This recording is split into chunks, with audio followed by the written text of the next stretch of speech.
Hello, welcome to my masterclass. And today I want to talk about the secret of favor. And I'll say it one more time, the secret of favor. You see, I learned this secret sometime in 2005. I had taken my nephew to San Francisco to see a game, a baseball game by the San Francisco Giants. I forgot who they were playing with. But I mean, the major attraction was the San Francisco Giants. It was their stadium in San Francisco. And there was a player who was a superstar back then, and his name is Barry Bonds. Barry Bonds. Now, after the game, I remember my nephew wanted an autograph because American kids, they have the baseball, and then what happens is like they get the players to sign on the ball, and it's just a keepsake. Sometimes you can sell it on eBay, make a lot of money, or you can just keep it. Anyway, I took my nephew.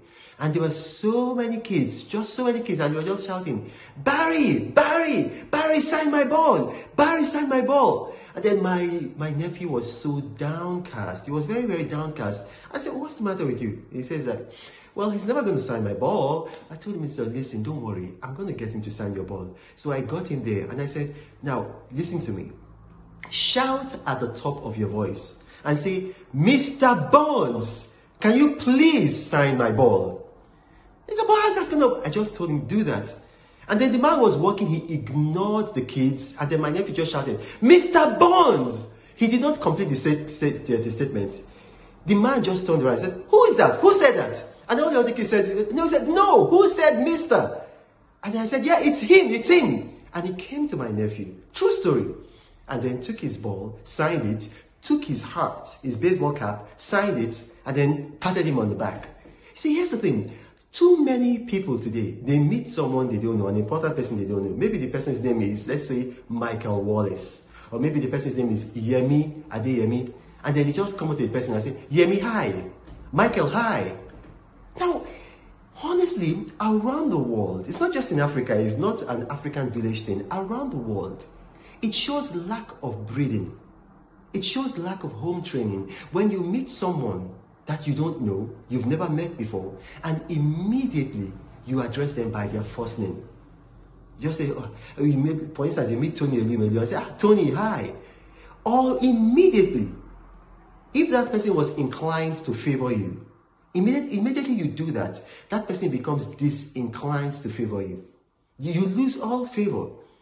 Now, it's not one African pride or village thing, no. If you go to most organizations, you see that the boss, in particularly where they are thriving, they call them by their first name. You know, they call them, so for instance, in Apple, you know, the people, they used to call him Steve. But here's the thing, the first time they met him, they say, Mr. Jobs. Then it is that person himself that will say, call me Steve. But when you just go there and presumptuously call them Steve, you can never get any favor from that person. It applies above board. Now, when I was teaching this in ministry, somebody told me, especially in Africa. I said, no. I mean, I've probably spent most of my life abroad.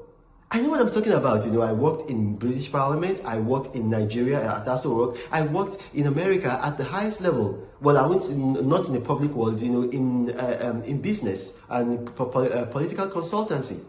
Here's what happens. People in the Western world are more subtle than people in Africa. So when you meet someone you don't know for the first time and you just tell him, Michael, how are you? Hi, Mike. They will smile, you know, and then you will think that they like you, but they will break off contact from you and they will not tell you why. And then you will go about saying that man is arrogant, that man is arrogant. No, he's not arrogant. You lack home training. You lack courtesy. You lack etiquette. Look at it. The woman with the issue of blood, there were so many people crowding around Yeshua. That's Jesus to some people, but his real name Yeshua. Why did Jesus, or Yeshua, choose to heal that woman? It was because of her faith, right? It was because of her faith.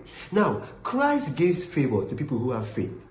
Men give favor to people who have courtesy.